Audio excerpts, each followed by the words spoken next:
in the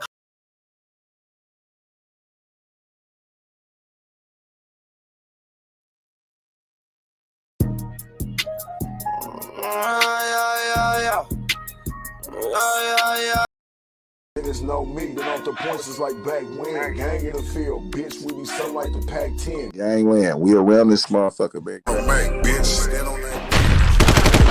To the head, I'll show a nigga spill it. My ninth and wood nigga, up the street from the village. We ain't in it, you niggas don't throw no blocks, we ain't in it.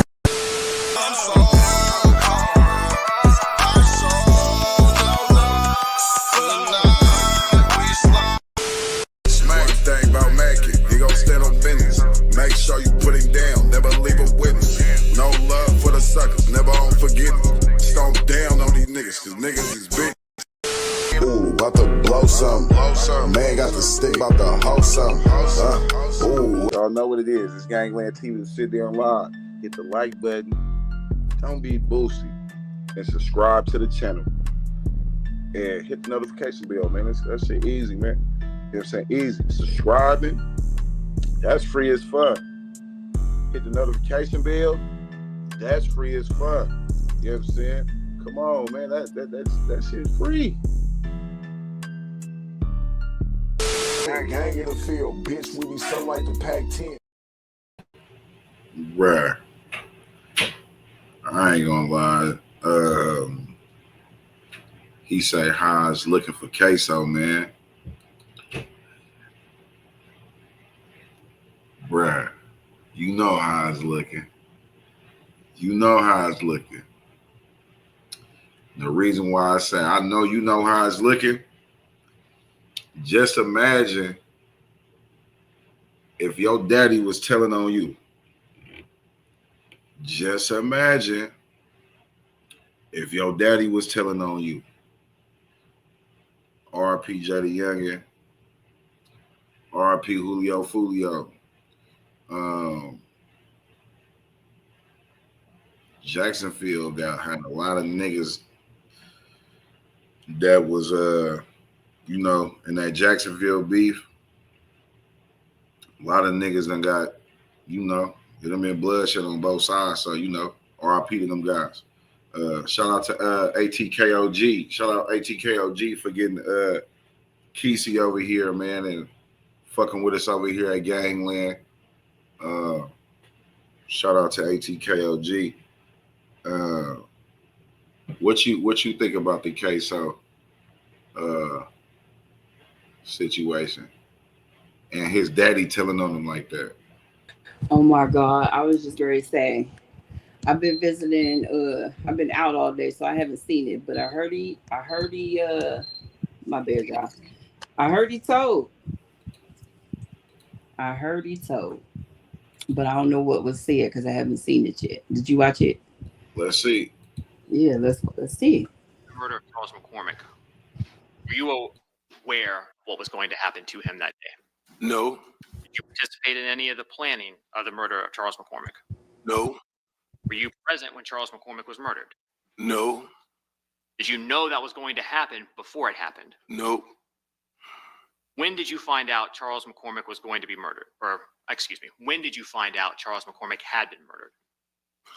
After I picked up Scott and Butter. So that would be Leroy Whitaker and Dominique Barner? Yes. You indicated you picked them up. How did you know that they needed a ride on January 15th, 2020? My son called me and asked me to go get Scott a ride. Which son? Kareem. Abdul Jr.? Yes. Do you recall what Abdul Jr.'s phone number was that he communicated with you on that day? I think it's 904 624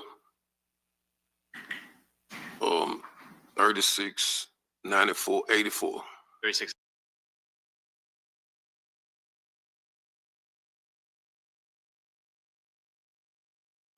You rat motherfucking bastard.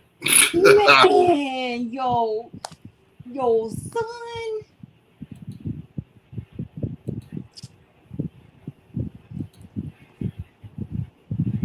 What the hell is wrong with this dude? What's wrong? What's wrong with Buddy? Like, I mean, your own son, though. you in court telling on your own, talking about, yeah. They was like, what number did your son call from? 904. Nigga, what? Then talking about, I think it's nigga, you know what that number is. You know everything that happened. 904. That's your son. That's your baby, though. Like that's flesh of your flesh, and you telling. I don't know the whole story, but I've been watching the trial, and let me tell you,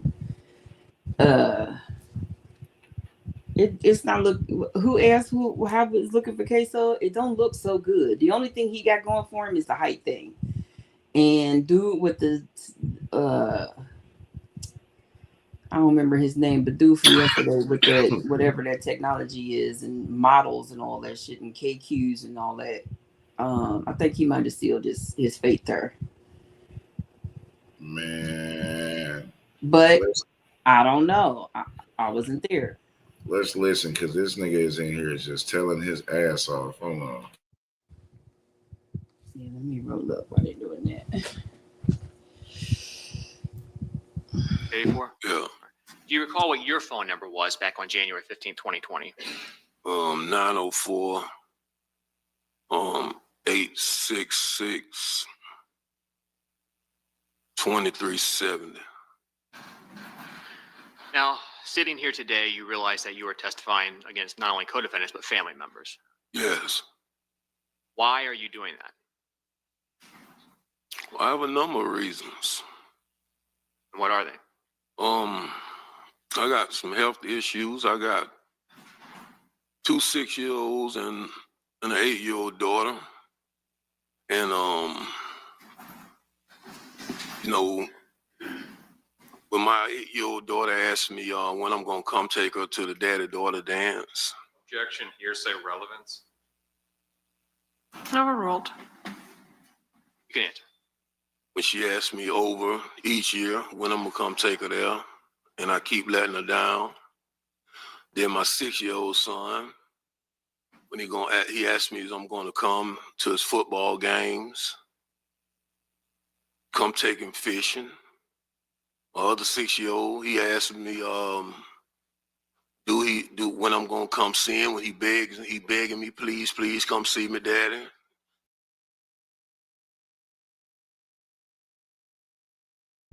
Okay, so just Man, what about your son in jail? Who you snitching on? so just fuck him because he ain't 6. And what the hell is you doing with 2 6-year-olds and an 8-year-old? You know how them old G's get? They be trying to fuck with them little young whippersnappers. I don't like him. So totally disregard your son. So you saying you're telling on your oldest son because your babies need you? And he said he got health problems. Didn't nobody tell you to be the age you is, nigga? I mean, I understand for that. So what he's saying is he's getting less time. He's snitching on his oldest son so he can get less time so he can go home and be with the baby son. So if you had been there for the one that you sitting on across from telling on, maybe he wouldn't be in this situation. We can't even say that. We gotta say if you didn't raise your son to be on the shit he was on, because that nigga ain't no motherfucking saint. Right. That nigga ain't no saint. That nigga daddy a stepper. That nigga daddy a gangster. So don't sit there, nigga, and try to, nigga, you taught your son to be a gangster. You taught your son to step. You taught your son, he just like my daddy. That nigga, Jay, just like my daddy, without telling. I promise you, just like my daddy, bro. All they did was teach us how to destroy others or self-destruct ourselves, man. That's all they taught being. My daddy was in a prison gang and BGF, Black Guerrilla Family. So okay, we was so top ranking that shit to where anytime he go to a prison, they gotta put him in a hole because they don't want that nigga calling no type of shots. They don't want him talking to nobody. So, the nigga, like I say, his daddy, like, man, we got the same type daddies, man. Same type daddies that you would think that all right, they're gonna try to break the cycle. They Right. don't. They teach us the same shit they do, and we end up worse than them niggas. You know what I'm saying? But less jail time. The only thing with this Right. situation is the reason why you in there is because really your daddy and how a nigga was moving. Now, he damn near would have been off though if it wasn't for the nigga daddy telling like that. The nigga daddy telling it. The nigga daddy in there singing like a nigga like Anita Baker. Well, the other guy too, ATK Butter or whatever they call him, he told Oh yeah, that nigga too. he Telling like a told, motherfucker. yeah, yes sir, no sir. I'm like, that's different though. That's your homeboy.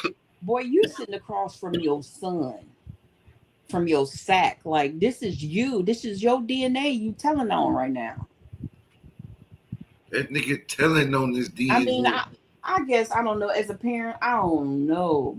I mean, like it sounded like me. He just washing his hands of his son. Like fuck him, I'm done. I'm gonna try over with these three and see if I can get it right this time in my late 40s.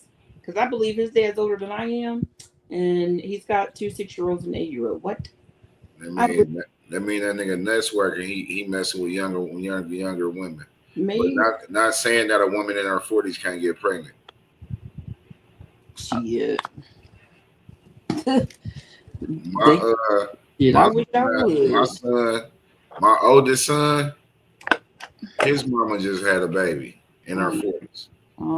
No, I mean I'm not saying there's nothing wrong, but I'm just saying me personally, like, I mean, you got to go through the potty training and the bed, which is crazy because you're gonna be one of them old ass parents. Like when a motherfucker come to school and they be like, oh, bruh, your grandpa brought you to school today, bruh. Like, bruh, that's my dad, bruh. I swear. Right, you about to have grandbabies. Like, I mean, I don't know because his oldest son is in jail, but don't he got kids? Ksoo got kids. Oh, he got kids. He got 1 or 2. I don't know if Ksoo got kids. I don't know. I think he does have a child. Well, anyway, I don't know. Let me roll this balloon. I'm beside myself. I can't just a parent is sitting across telling on their kid because to get less time for something you say you didn't know about. He want to teach me how to play the game, but he don't know where I'm at. You know, things like that. My health issues. What health issues do you have? I have diabetic. I'm diabetic. I'm high blood pressure. I suffer from congestive heart failure. I just found out June 25th that my kidneys is failing rapidly. Has becoming a witness in this case negatively impacted your relationship with your entire family? Well, I really don't have no more relationship with my family besides one person. So a part of your family completely cut you out? Yeah.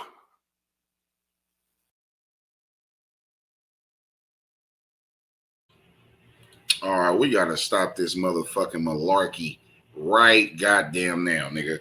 You sound like goddamn half of the nigga 90. You sound like 98% of the African Americans that's locked up in the jail that you in right now. Oh man, I got high blood pressure. I'm a diabetic, bro. They give diabetic plates in the joint. Yeah, that's everybody. They give diabetic plates in the joint. So don't sit there and act like they not helping the diabetic, nigga.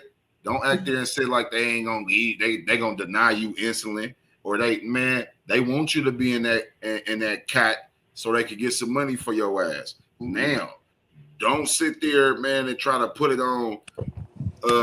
Nigga, lay off the Twinkies, nigga. Lay off what they be eating out there, nigga. Lay off the blue crab, nigga, in the butter, nigga. Lay off the hot link sandwiches, nigga, and the bologna sandwiches, nigga. Talking about, oh man, I want to get out because nigga, did nobody put that food to your mouth and told you, nigga, hey, you know you better eat these chitlins. You know you better eat these pork. You know you better eat these pork chops. Ew. You know you better, nigga, did nobody tell you, nigga, going into my man, I got congestive heart failure. Hey, look here, bro. For all they care, you can dine that motherfucker with that same shit you talk about. They don't care. They don't care. It's people that's been old, been in there for years, and then passed away in prison. You think they care about? Man, let's go ahead and let Johnny out for the last little 24 hours of his sentence. He got congestive heart failure. He got diabetes. He got high blood pressure. Let's just go ahead and let him on now. He about to die anyway. Let's just go ahead. Man, what? Right. And they got people walking up out of there and being released by accident. You better go on somewhere, sir. Wait, let's go ahead and yeah, man. That's like a nigga on death row. All right, yeah, man. We gonna go ahead and let him on now, man. He old as hell. He on death row. We're gonna go ahead and let him borrow some air and let him walk outside the prison. I'm like, bro, make it make sense, bro. You trying to blame? Go ahead. I was gonna say maybe this is why he's telling on him, because he said he got congestive heart failure. His kidneys are failing rapidly, which means he might be on dialysis. I know from not personal, but my grandmother had kidney failure, and that will kill you alone. So maybe that's why he's telling, because he said he don't have no relationship with his family, so they don't give a fuck. He don't give a fuck. Maybe that's how he's saying it right now. Hey, Talk. All right. This what I think. First and foremost, let's start there. We're gonna bring it back a little bit, and I want y'all to listen to this. Yes. You indicated you picked them up. How did you know that they needed a ride on January 15th, 2020? My son. To the murder of Charles McCormick, were you aware of what was going to happen to him that day? No. Did you participate in any of the planning of the murder of Charles McCormick? No. Were you present when Charles McCormick was murdered? No. Did you know that was going to happen before it happened? No. When did you find out Charles McCormick was going to be murdered? Or, excuse me, when did you find out Charles McCormick had been murdered? After I picked up Scott and butter.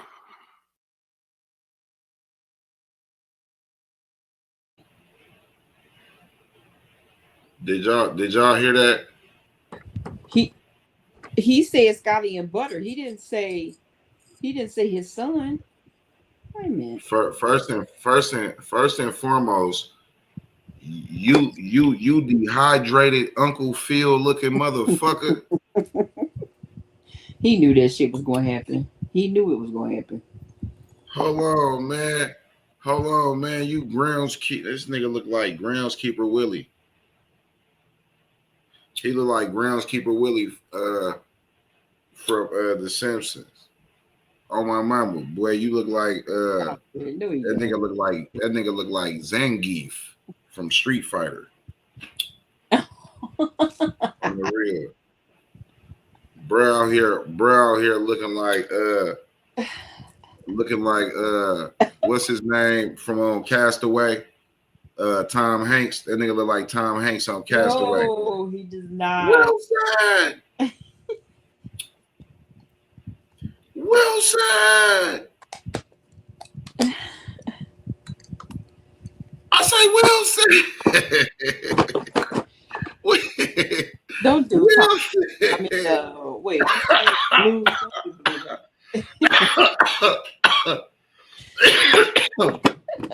Okay, look. Let's get serious here, okay? Okay. All right. Listen. So we got this telling ass, dehydrated ass Uncle Phil looking ass nigga up here, which is Ksoo daddy, Abdul the snitch, whatever the fuck your name is. And Senior, he got the same name. Yeah, he got the same name. Junior, like, damn. Bruh out of pocket. He just sat there and said, so do you know about anything that is like Nick kept saying no. You don't know nothing about nothing, bro. Shut the fuck up. Right. Why are you here? don't know nothing. You don't know nothing. The only reason why you know shit is because of them. Now, when they go into telling their stories and they like, yeah, this nigga, he over here, he telling the business. How he telling the business? Because one of you niggas told, all he did was tell a nigga, hey, Pops, could you go, you feel me? And then y'all niggas probably hopped in the car and did all that little extracurriculars like YNs do. It's a YN in our city right now that's down for shooting for unaliving a 40-something-year-old man. It's crazy. They got some YN. Yep. That's who they after down here too at the music festival that just happened. They down here. It's the whole city was downtown fighting. YN. Yep. All of them. Starting shit. I'm trying to tell you. Why he ain't comb his beard though? I was just wondering somebody should have combed his beard. I don't think he had time. I remember one time motherfucker tried to give me like motherfucker was needed a haircut and things of that nature. And they cut the electricity off of the wall where the Clippers was at. And so sometimes, man, they'll mess with you like that, and they won't let you use the electricity to cut your hair.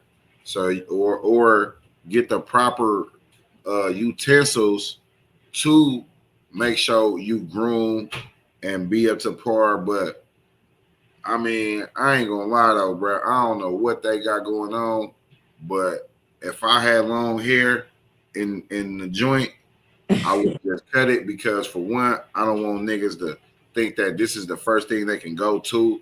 Yeah. If we get into an altercation. And for two, I will be cutting it due to reasons of I'm not sitting in between no buff ass nigga legs while he doing my hair. I'm sorry, I was just waiting on that.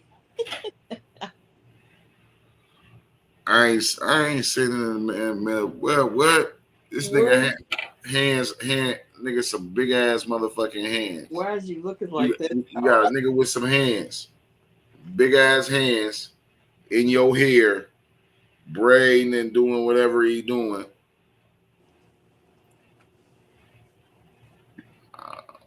Nah. So he probably one of them OGs is like, man, I'm about to get out. He hoping.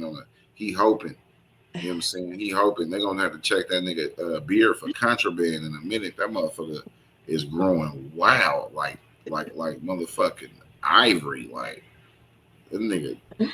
But to be telling on your son, so, and your whole, and that's why they said, all right, what you up here? You know you telling? Yeah, I'm telling. But what you telling for though? Oh man, I got high blood pressure, cholesterol, diabetes. Man, you know your ass, nigga. If this is the case, and you have diabetes, you have high blood pressure, you have high cholesterol, you have other health issues that's going on, motherfucker, you don't need to be committing no goddamn crimes, nigga. You don't need to be committing no crimes and taking your ass outside and involving yourself in some YN shit. This is some YN shit. You are the only man of your age in this whole situation. There's not other men of your age in this situation. Your old ass chose to want to be in the mix. You know what I'm saying? Yeah, man, you should have gone ahead and hung the jersey up, man. Hang the jersey up. He knew when they called him. He knew what the fuck. I mean, he ain't gonna say it, but he knew what was going on when he called because the son knew to call him. Now you just did some. I'm not ready to go take somebody's life in there, call my mom and tell her to come pick me up. I can't say my dad because my father is deceased, but I'm not ready to call him and tell him to come get me. Because the first thing you'll ask, why? Why? You know what I'm saying? So you knew what was going on. You knew what your son was into, and you knew what he did. I mean, Yeah. I'm sorry to say it that way, but from where I'm standing right now and where I'm, Yeah. what I know and from what I've been watching, I think Mhm. I don't think he knew. I think he knew. I think he knew some things. I think he knew some of the business, but I don't think like, because you got to think his old ass. What if he could have been on some shit like, man, I ain't even trying to really be in no shit, but I'll go get your friends though. And then when he go get his friends, and then the friends hop in the car and telling the business. honey buns. Like, so. Well, yeah. I mean, I don't know. I just think it's sad. It's sad. It's sad. That's all it's sad. Your friend told on you because he's been charged with the first person, the little young one, BB, Yeah. little Bibby or whatever his name is. So Butter Yeah. is supposed He to be Bibby. Yeah. indicted him also. Yeah, because Bibby and them, Bibby fuck with Julio Fulio and them niggas from the Okay. six. Yeah, from KTA. So let me ask you something. So I'm thinking, and I've been reading like, people's comments and stuff. So all of this is happening with this trial with Ksoo, who Youngan Ace's secondhand man or whatever, or dropped the money for his lawyers or whatever. So do we think that Fulio's murder is somehow gonna be like tied into this or something? Because they all from the same little clique, right? So do you think that's going to help? This is helping or hindering when it comes time for his murder trial?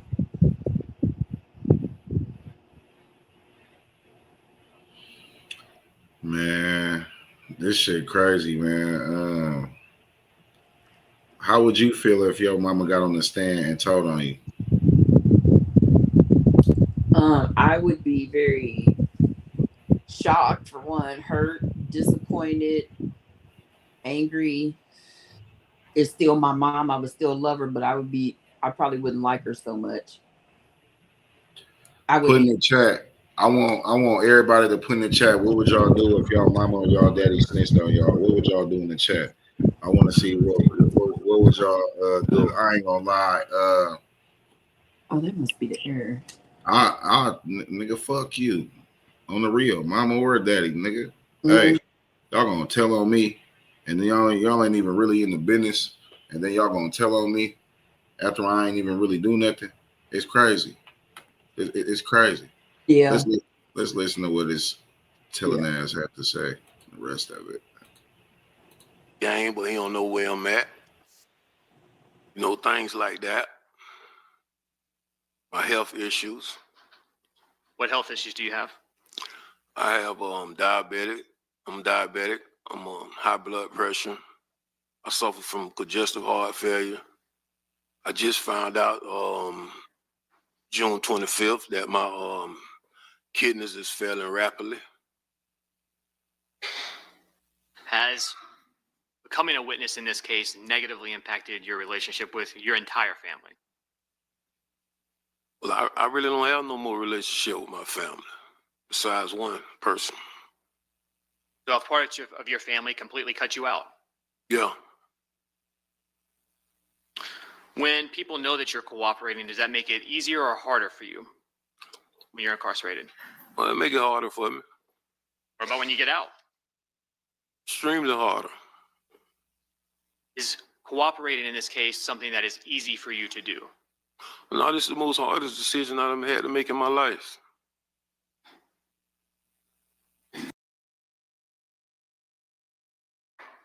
Okay, state, you may call your next witness. Abdul Robinson Sr. All right, let's bring out Mr. Robinson Sr.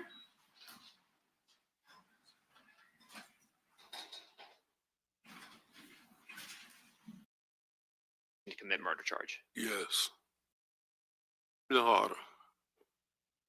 Is cooperating in this case something that is easy for you to do? No, this is the most hardest decision I've had to make in my life. The day that Charles McCormick was murdered on January 15, 2020, does that specific day hold any significance for you and your family? Yes. And why is that date significant in your mind? It's the date that my son got killed. Who was your son that got killed? Willie Addison. Is he your biological child? No. Do you still consider him to be your son? Yes, I consider him to be my son. Did Willie Addison have a nickname? Yes. What was that? Lil Willie, Boss Goon, Who was Willie Addison's mother? Angie Lundy. Same as Abdul Jr.? Yeah. What was the age difference between Willie and Abdul Jr.? I think about 2 years. Before Willie Addison was killed on January 15, 2019, where was he living? He was living with me. And what area of town was that? Normandy, off Normandy. Who else was living there at the time? Hakeem, my daughter, and Abdul Jr. Were Abdul Jr. and Hakeem Robinson close to Willie? Yes. How close would you consider him? It was pretty close. Did they be brothers? Yes. Where was Willie Addison when he was actually shot on January 15, 2019? He was in the truck with me in the passenger seat. Were you driving? Yes. And so Willie was in the front passenger seat? Yes. Was anyone else in the vehicle? It was like 4 more people in the vehicle. Who were they? Abdul Jr., Moody, my nephew, Samuel, and Pooh Red. Is Pooh Red Torgon Williams? Yes. Is Torgon Williams related? Yes. How so? Cousin. Now, did Torgon and Willie have a decent relationship? I think it was okay. Was Torgon Williams close to your son Abdul Robinson Jr.? Yes. How was Torgon's relationship with Hakeem Robinson? Well, they had a pretty good relationship. Now, when Willie Addison was shot, was anyone else inside the vehicle hurt as well, Everybody. including you? Yes. After everyone was shot, what did you do? Well, I drove to the hospital, and as I was driving, I could, hear Willie making this guggling noise, and I hold his hand while I was driving, because I didn't want him to die, feel like he died alone. And I drove to Memorial Hospital, and when we got to the hospital, I got everybody out the car while I was shot and helped everybody get, inside the hospital, because it was like people at the hospital really didn't want to help us. Where were you shot? In the back. Where in the vehicle was Abdul Jr. seated? In the middle row. Was he shot? Yes. Where was Abdul Jr. shot? In the head. Did he almost die? Yes. I think he did die, but he, came back. What about your nephew? You said Sammy. Is he hurt? Yeah. How was he hurt? Well, he got shot about 7 times. He's paralyzed right now.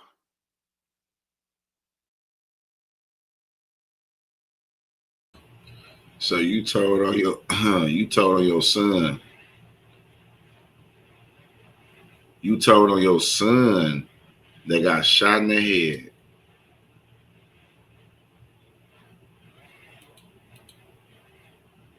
That's crazy. So you told on your son that got hit in the head. What's going on, man?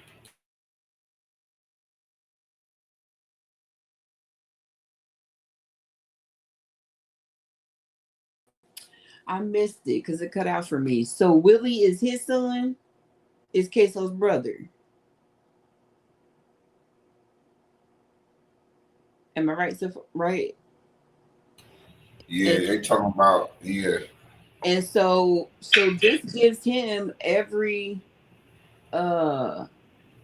like or desire for somebody else to be dead since now his son is dead. So he knows what the fuck going on. I don't believe him. I don't like him. Get him off the stand. I don't like it. You done got shot with your kids, and now you snitching on them, and they almost died, and now you Oh, really trying to take them out. Now you really trying to take them out. so he didn't die. Willie No, didn't die. Oh, okay. Ksoo brother died, but then he just said Ksoo got shot in the head and then came back to life. So now he grew up. He grew up for what? For you to tell on him. He survived all that, and so you can tell on him. I guess the parents, they used to say, I brought you in this world, I'll take you out of it. I mean, I guess he's literally doing it. Literally. Literally. Damn. Literally. So you lost two sons. I can see maybe now why he's trying to do right by the third one, because you didn't done wrong by the first two, because it was your job to make sure that he didn't lose. I mean, as a parent, it was your job to make sure he stayed alive, to protect him. It was your job to make sure that Ksoo stayed protected and did whatever he's supposed to do. But you built the foundation for them to climb. So I mean, I don't know. Because I'm a parent and I'm just thinking, like, I'm so hurt for that kid. If he did it or not, but your daddy up there telling on you, that shit has to hurt. It has to hurt. Yeah, that shit. It has to hurt. And now he really gonna be like, fuck everything. My dad told on me. Fuck everything. He got nothing to live for now. That's fucked up. I'm in my feelings. I feel bad for him. And Torgon was shot Yes. multiple times. Yes. How long did Abdul Jr., since he was shot in the head, how long did he remain in the hospital?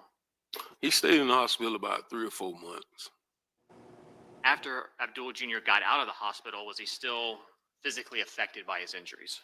Yes, he had to learn how to he had to basically learn how to do everything all over again.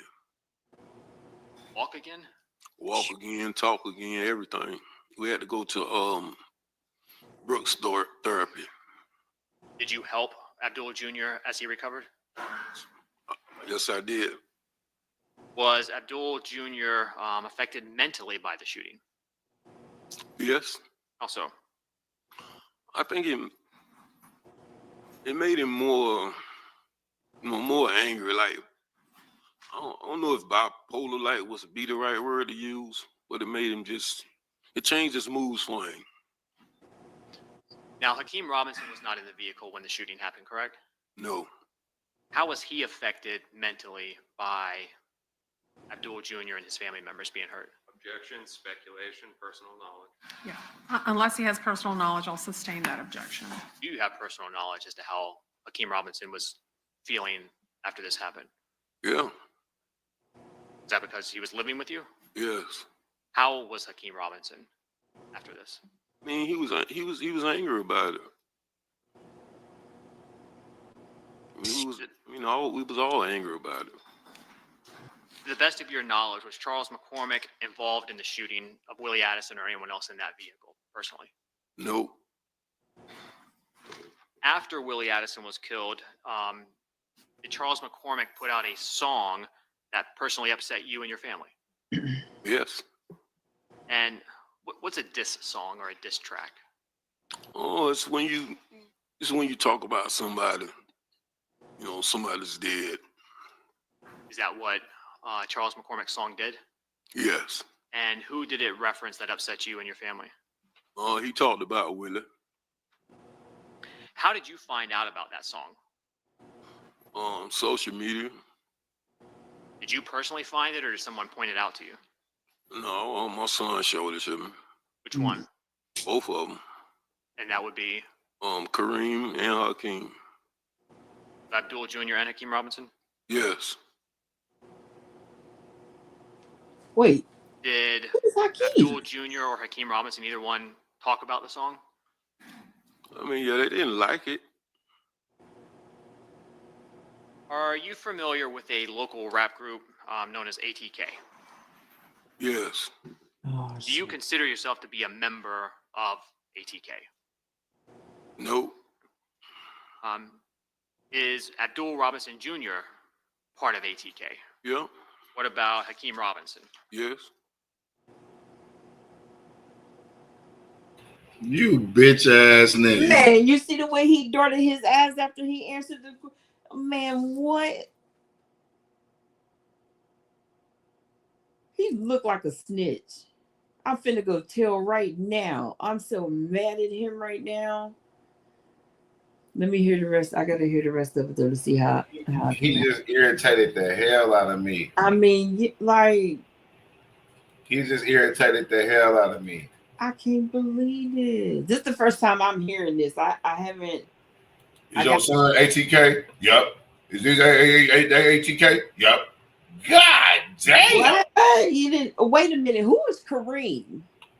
So there's. Hold on. Let's listen because this shit is crazy. He said, "Yup." Yeah. Oh, it's when you talk about somebody, you know, somebody's dead. Is that what Charles McCormick's song did? Yes. And who did it reference that upset you and your family? He talked about Willie. How did you find out about that song? Social media. Did you personally find it, or did someone point it out to you? No, my son showed it to me. Which one? Both of them. And that would be Kareem and Hakeem. Abdul Jr. and Hakeem Robinson? Yes. Did Abdul Jr. or Hakeem Robinson, either one, talk about the song? I mean, yeah, they didn't like it. Are you familiar with a local rap group known as ATK? Yes. Do you consider yourself to be a member of ATK? No. Is Abdul Robinson Jr. part of ATK? Yeah. What about Hakeem Robinson? Yes. Leroy Whitaker? Yes. Torgon Williams? Yeah. And is Dominic Barner affiliated with members of ATK? Yeah.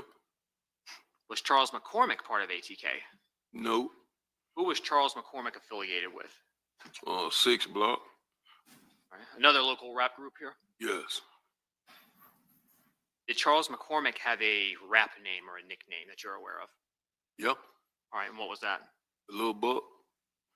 How would you describe the relationship between the group 6 Block and the group ATK? They didn't like each other. They get along? No. Do they consider one another to be ops? Yes.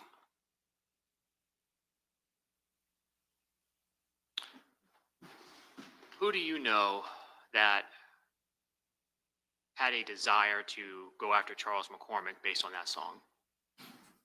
I mean, I would say a few people. All right.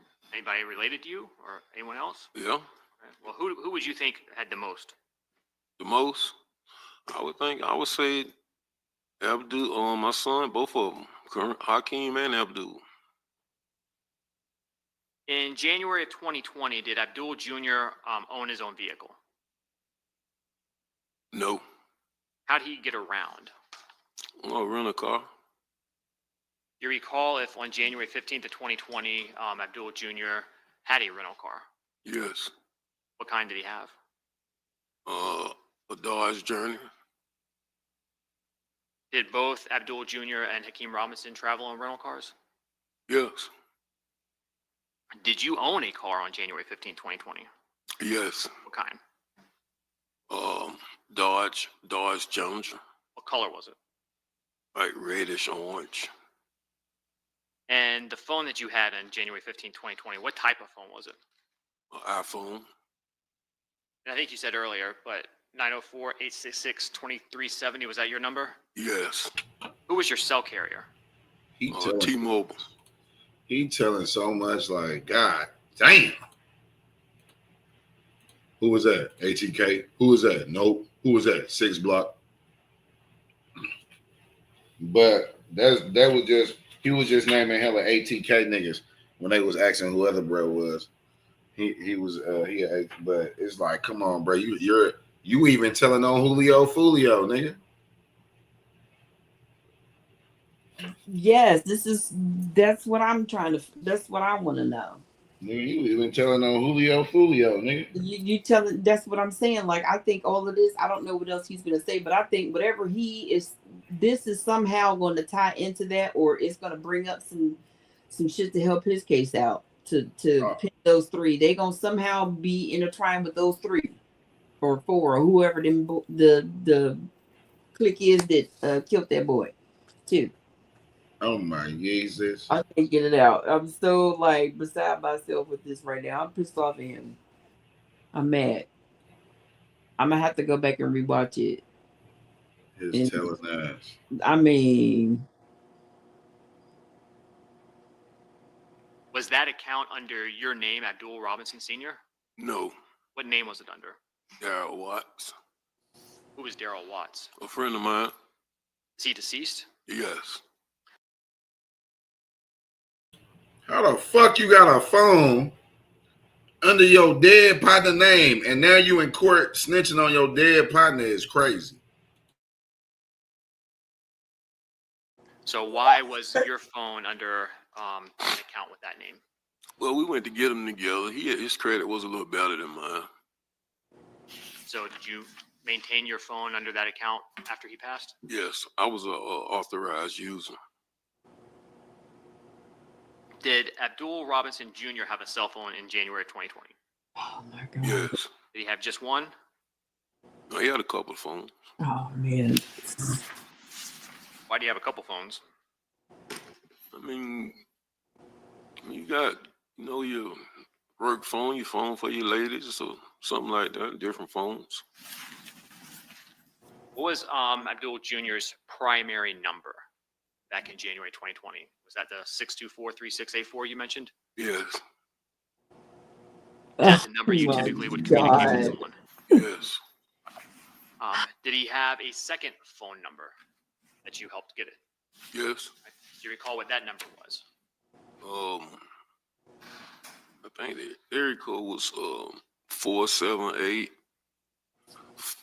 491 2831.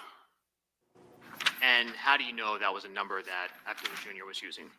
I got the phone for him. Was that put up under the Daryl Watts account name? Yes. Do you recall when that was done approximately?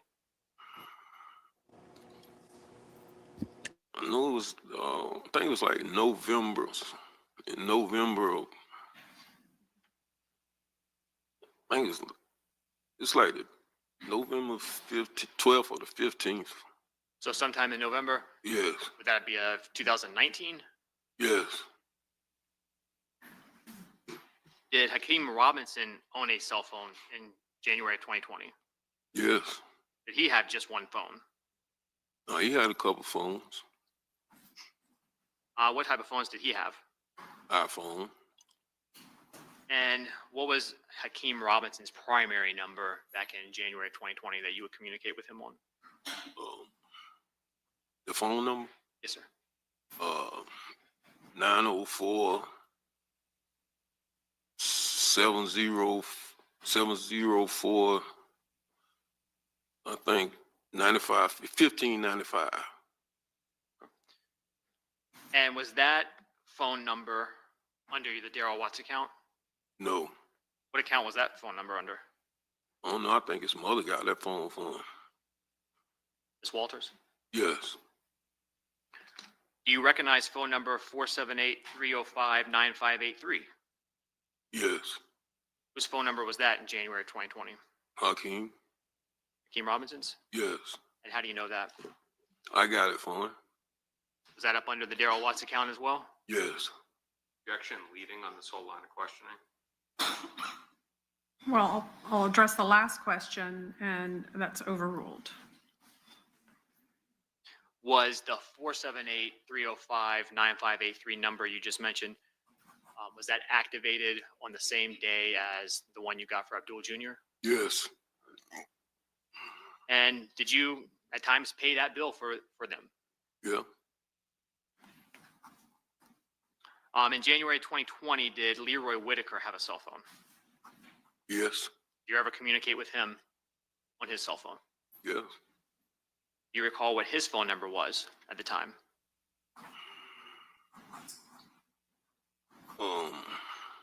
904-803.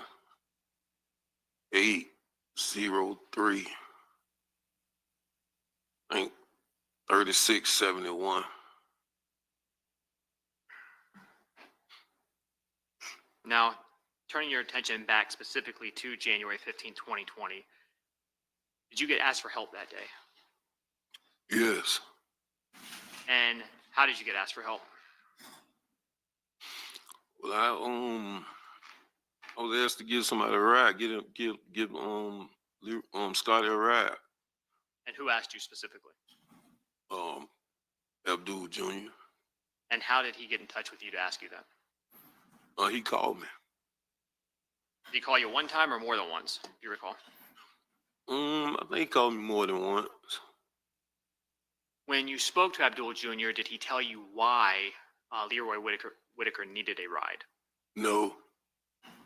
Do you know what area of town or Leroy Whitaker was in that you needed to go pick him up? Say that again.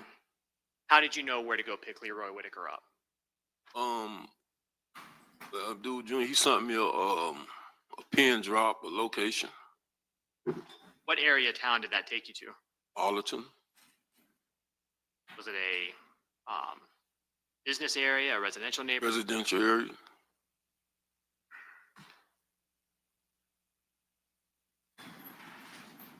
When you went to pick Leroy Whitaker up, what were you driving? Dodge Challenger. And you had your phone number, the 866-2370 number with you? Yes. When you drove that Dodge Challenger over there, is that a car that's actually in your name? Yes. Prior to picking Leroy Whitaker up that day, did you ever speak to him on the phone? Yes. You get any information from him as well? Yes. I called him, and I think the location thing took me past the location, and I called him, asked him where he was at, and he told me what house he was in. What it was, a car in the yard, a certain car. I can't remember what the car was though. Do you recall what the name of the road was where you actually went? On Townsend. When you were driving on Townsend, did you see any police in the area? Yes, I seen one police. Where was that? Say that again. Where was that? Where did you see the police? It was about a block or two from where I picked him up from. Now, when you got to the correct location, what did you do? Well, I pulled in the yard and called Scotty, asked him, where they was at. Now, you said you pulled into the yard. What was at that location? Was that a home? Yes, it was to the house. Did you recognize that home? No. Did you have any idea who was living there? No, I didn't. Did Leroy Whitaker come out immediately? No.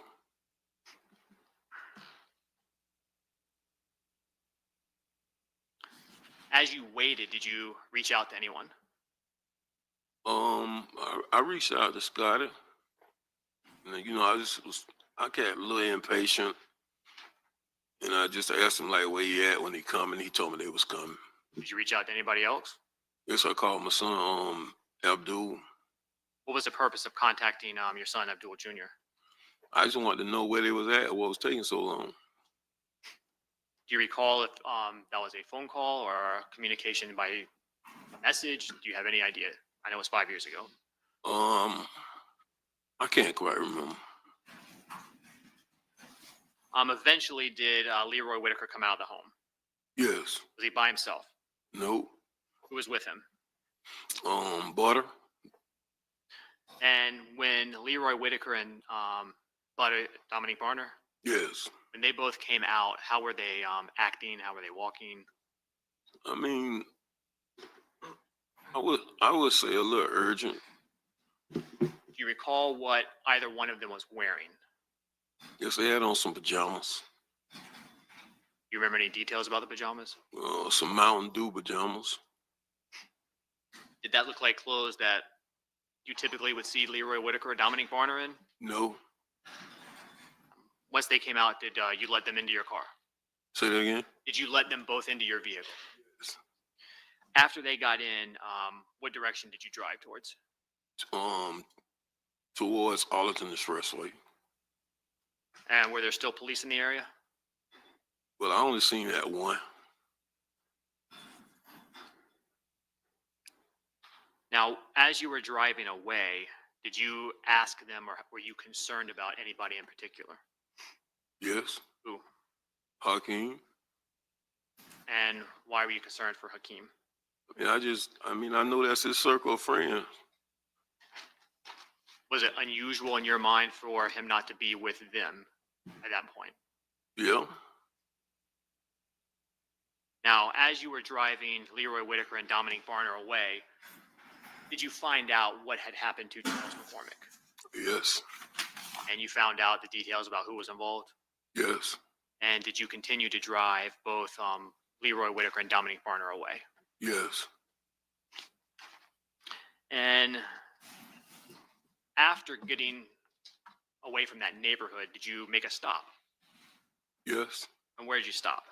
We stopped in Grand Park. And what was the reason of stopping in that area? Switch cars. And were you able to do that? Yes. What car did you switch out of? We got in a white Impala. Who did the white Impala belong to? It was my daughter's car, but it was in my name. Why did you want to switch out of your Dodge Challenger? I mean, after I found out what happened, we in an orange car, very noticeable. Did you eventually make it back to your home? Yes. Again, that's on Brown Jersey Court. Yes. Do you recall around what time of day it was that you made it back to that location, approximately? I mean, I can't say the exact time. It's like I can't say the exact time, maybe like 2:30 something up, Do it in the afternoon. Yes.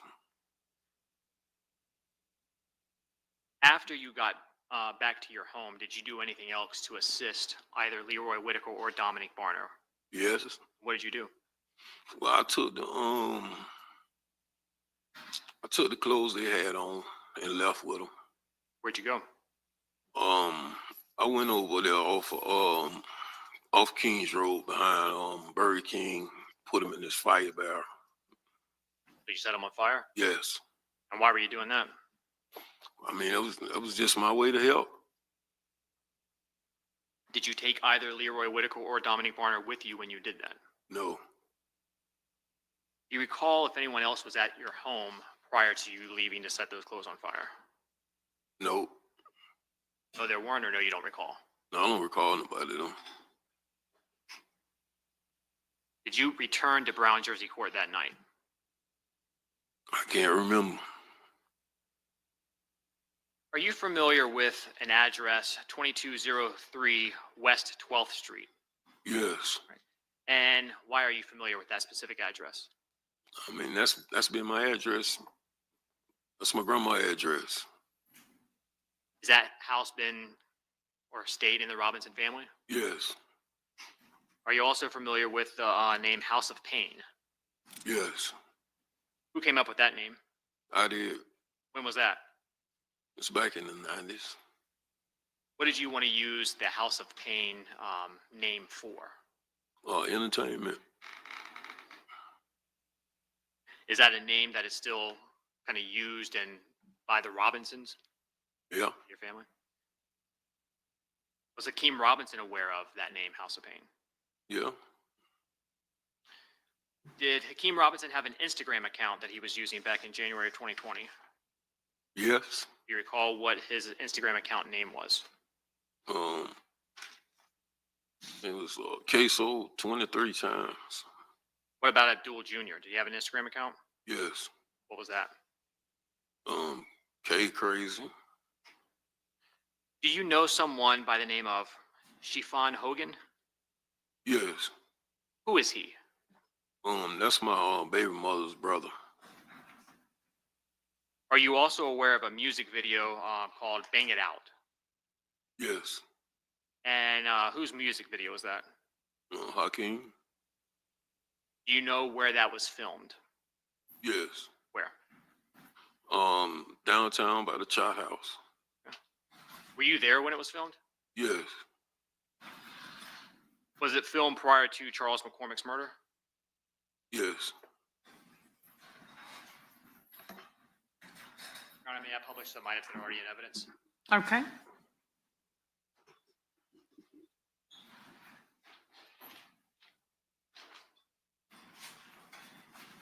Showing you what's in evidence is State's Exhibit 191 on the monitor in front of you. You see that? Should be on the monitor right in front of you. Oh, yeah. Did you see that vehicle? Yes. That your red Dodge Challenger that you were driving on January 15, 2020? Yes. This is State's 193.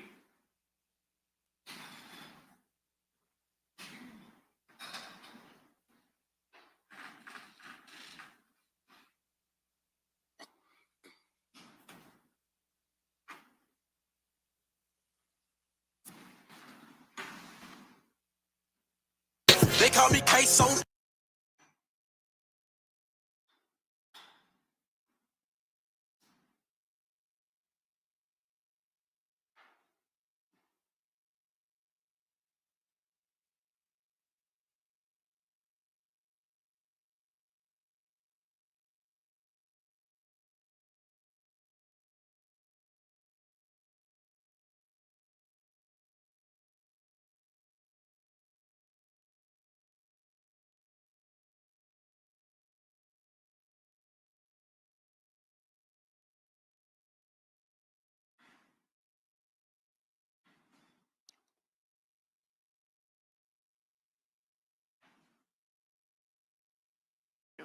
Yes. And the person captured. Objection, sidebar. All right, let me see counsel and court reporter at sidebar.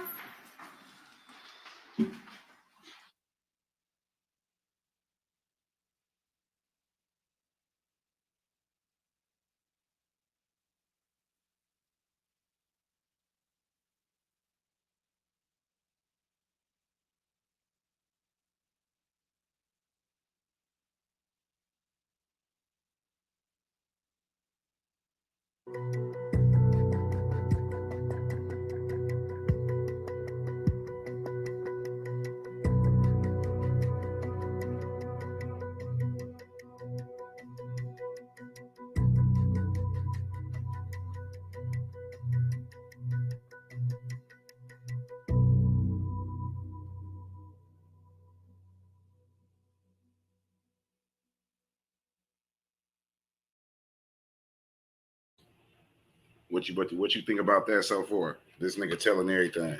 I'm heartbroken for that boy. That's why he out there doing that crazy stuff he out there doing. Because his daddy just don't care. I'm mad. I'm sad right now. I'm in my feelings as a mom. I can't believe it. He just told on everybody. I mean, I don't know. I mean, I really didn't hear him say anything about Ksoo. I heard about Scotty and whoever the other boy. I didn't really hear him say anything about that.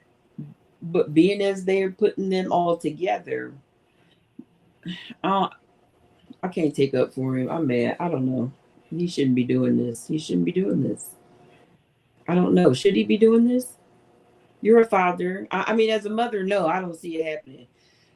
Talk to me from a dad's perspective. If this was your son, would you do this?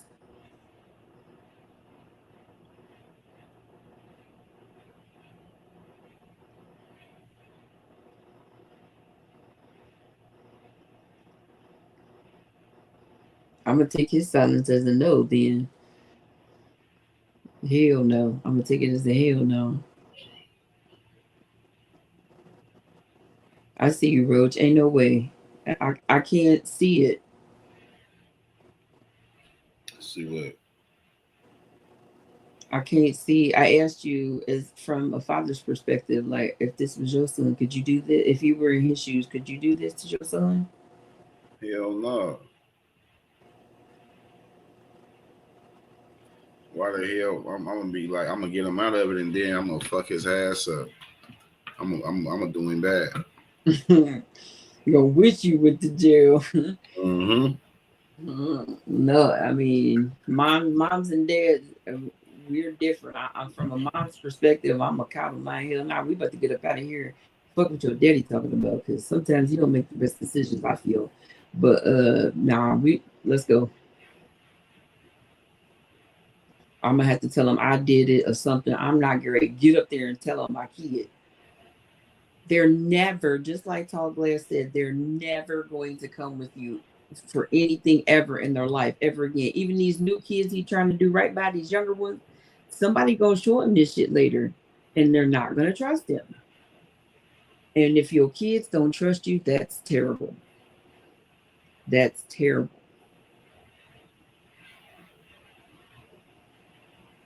It's terrible.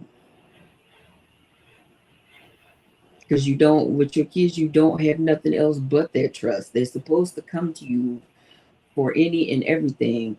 But if they know you're going to tell on them, they're not going to come tell you nothing. I can't do it. I'm so angry with this man. I'm done. Let me go find me some munchies.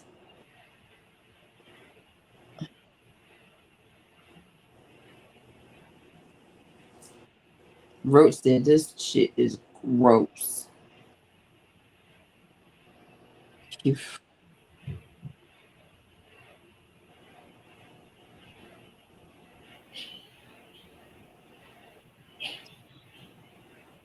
Bless you.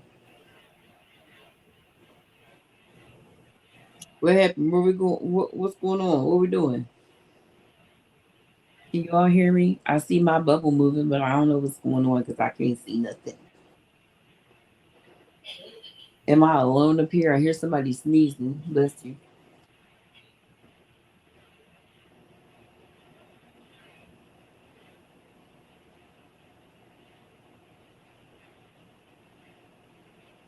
Ron.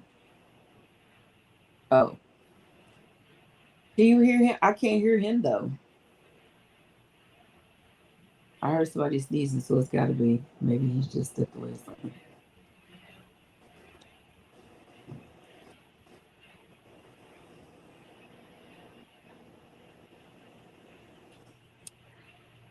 So anyway, well, what's going on, Roach? I mean, what's going on? How you feel about this? Oh yeah, probably so. Probably so.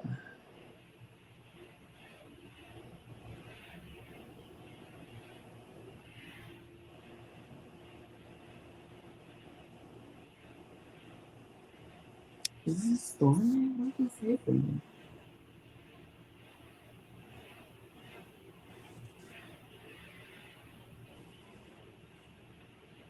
Same. I definitely couldn't do it.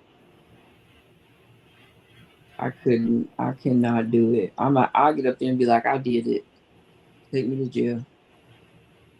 I can't. I cannot tell on. I can't. Man, you know, you got some parents. Oh my God. Some parents, they don't even care. They'll sit there and be like, "Yeah, my son did it, and I wouldn't think twice about telling." I mean, my mom. I don't even think. I didn't have a very close relationship with my dad, but I'm pretty sure he probably wouldn't get up there and tell on me. But I wouldn't tell him shit any fucking way because I didn't. Anyway, I don't think I'm gonna call her and ask her and be like, if I did something dirt, would you tell on me if I told you about it? She'd probably be like, hell no. Roach is on my nerves. He said that shit suck. He getting sick. On the real, he down there. Man, he down there going off. I can't do it. I can't do it. Hold on, y'all. Not on my own child. And it probably is tough for him to get up there and do that, but that's what you call being selfish. Because you thinking of, I mean, I can't even say that because he got them other kids too. I don't know how to feel about that. But yeah, let's hear her question is asked. This the cross. I'm curious.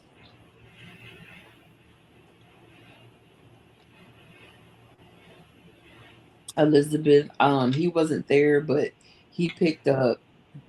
They saying that his son is the shooter, but the cousin and the other person, his brother, somebody else he was with, called him for a ride, and he came and picked him up from the scene.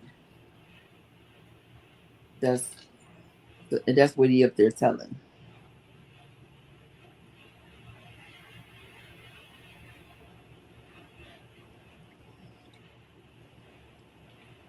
But was at the Bang It Out video with all the guns and stuff and the young kids. Mm-hmm. It said, "Okay, thank you, Queen." Oh, you're welcome. I'm invested. I've been keeping up with the trial. Let's listen to this real quick. Serious. Who is the shooter? Who is the shooter? Members of the jury, that is the shooter.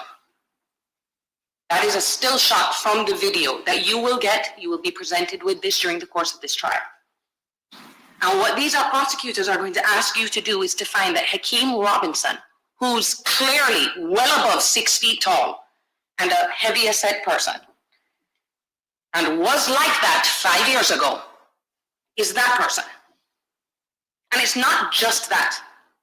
They are going to ask you to ignore the descriptions given by each and every person that saw the shooter live. And members of the jury,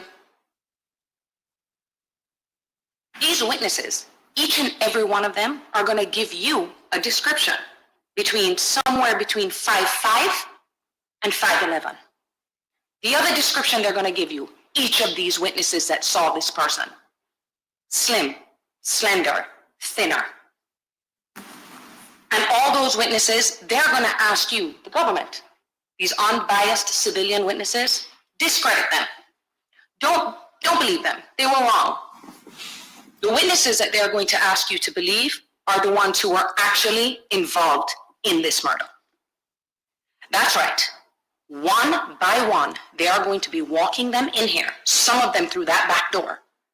Each one of them, hoping and praying to get some benefit from them. The people that hold all of the power to charge someone, to arrest someone, to drop charges. Then, all of these people are going to point the finger and go, the shooter is Hakeem. They are now going to present you one piece of reliable, direct evidence that definitively proves that Hakeem Robinson is a shooter. It's just going to be based on the lies of the people who actually committed this murder. This, members of the jury, is Hakeem Robinson. Stand up, Hakeem. He is a young, aspiring, talented musician who 5 years ago was wrenched from his family, his life, and his promising career. All because the government refused to look at literally what is right in front of them. If you got hit, even as a passenger or in an Uber, you would need to try this. Were you recently injured in a car accident? Look at this check for $160,000. If you're looking to get money you're owed for an injury, I want you to imagine you and your family getting that money, because I know a way that you can. Now, before you think I'm crazy, I want to show you how you can get that money you're owed in the next 30 days. Now, if you've thought about hiring an attorney before, but you didn't because you were unsure or you had reservations, it's not your fault. You were probably given no guidance and couldn't get a straight answer out of anyone about how much money you could actually make. I want you to capitalize on a limited opportunity that can have you cashing out a massive check in the And this is why I've asked Hakeem Robinson to stand up in front of you right now, members of the jury. Because you may not have taken too much notice over the past 3 days. Each and every time you walked into the courtroom and you left and we stood up, you didn't realize at that time how important it was to take a look at how tall Hakeem Robinson is and how big he is. But it is going to be the focal point of this trial. Because once you watch that video in the entirety, and then you look at what is standing right in front of you, and you're going to get pictures and stuff around the time that this took place. He hasn't changed, despite what Mr. Cooper is telling you.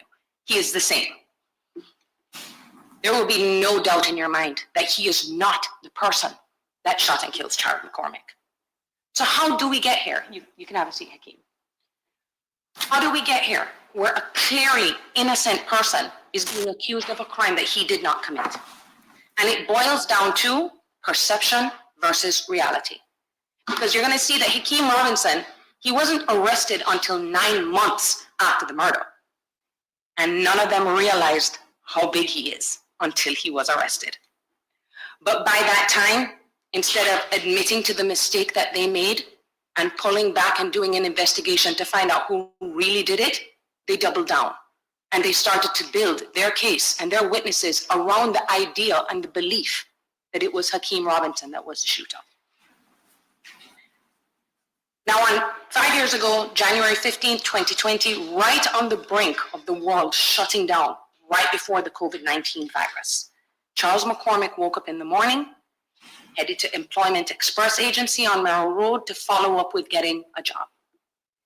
Little did he know that a man named Dominique Barno, and I'm going to say this name for the first time, I'm not sure why the state didn't mention this to you, and his friend Chris Brown had been stalking Charles McCormick that day. Dominique Barno is the one who was checking his Instagram account to see if he was in town that day. Dominique Barno is the one who pulled up his address on the court clerk's website to find out where he lived.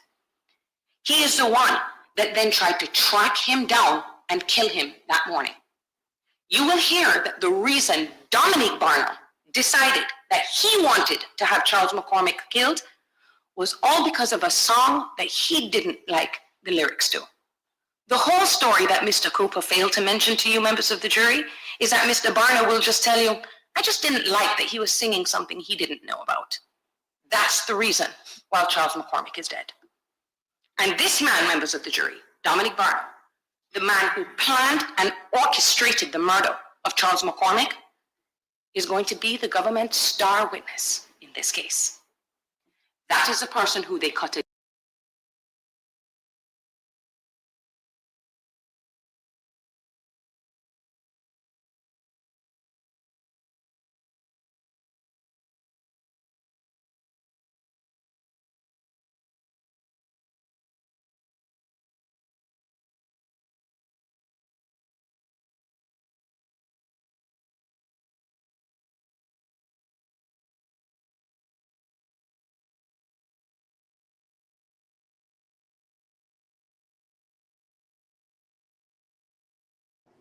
Uh-oh, what happened, y'all? Can you hear me? Can I see y'all? I know y'all can't see me, but are we here? Are we here? Oh, thank you. Thank you so much.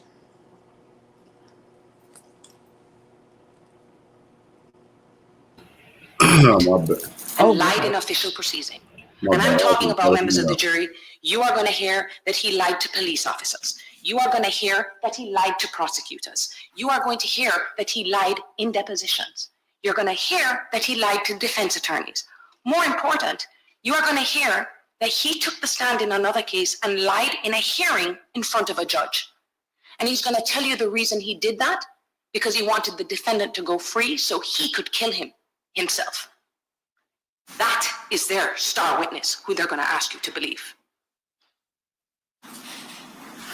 This man was caught red-handed within 24 hours of the murder of Charles McCormick. And months go by of him denying his involvement.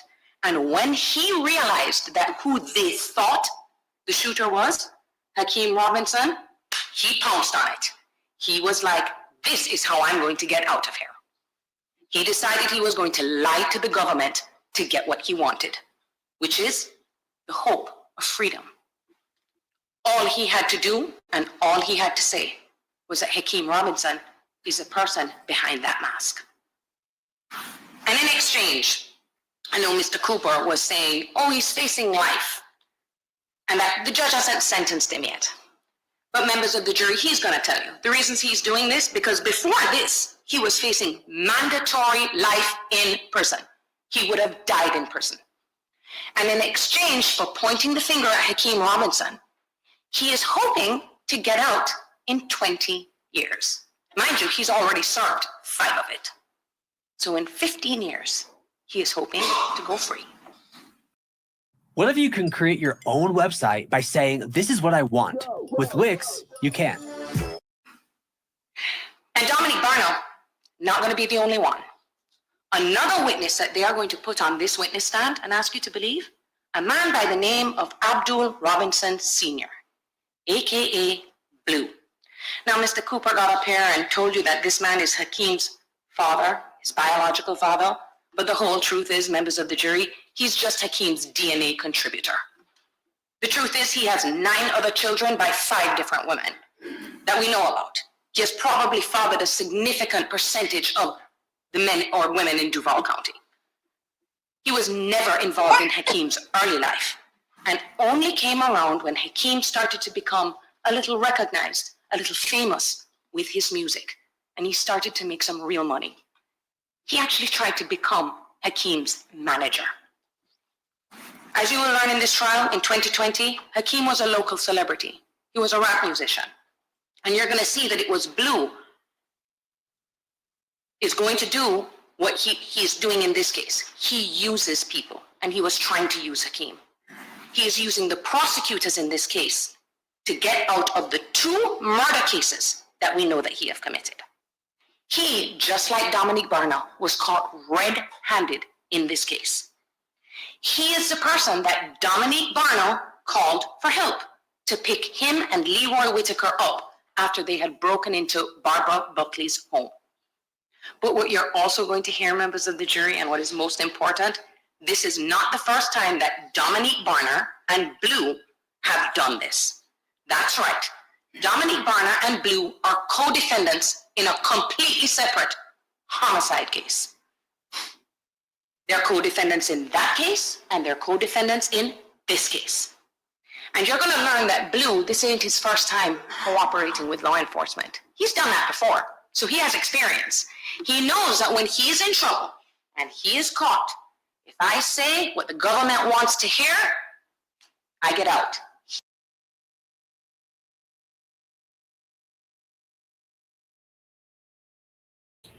All right, we're going to stop it there, man. We're going to come back tomorrow, and we're going to get into depths, more into that, and then we're going to get into more of the depths of Jada Youngan and his 3rd year anniversary of his death.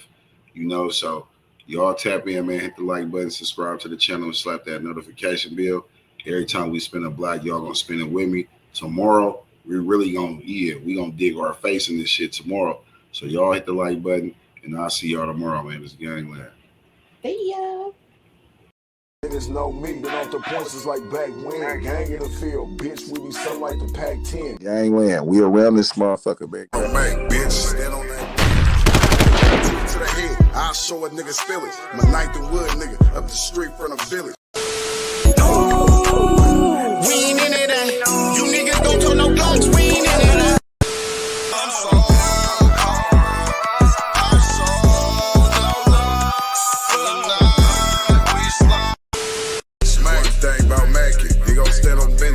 Make sure you put him down, never leave a witness. No love for the suckers, never on forgiveness. Stomp down on these niggas, cause niggas is big. Ooh, about to blow something. Man got the stick, about to hold something.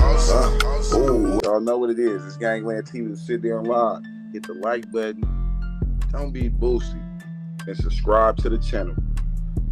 And hit the notification bell, man. That shit easy, man. You know what I'm saying? Easy. Subscribing. That's free as fuck. Hit the notification bell. That's free as fuck. You know what I'm saying? Come on, man. That shit's free. Gang in the field, bitch, we be so like the Pac-10.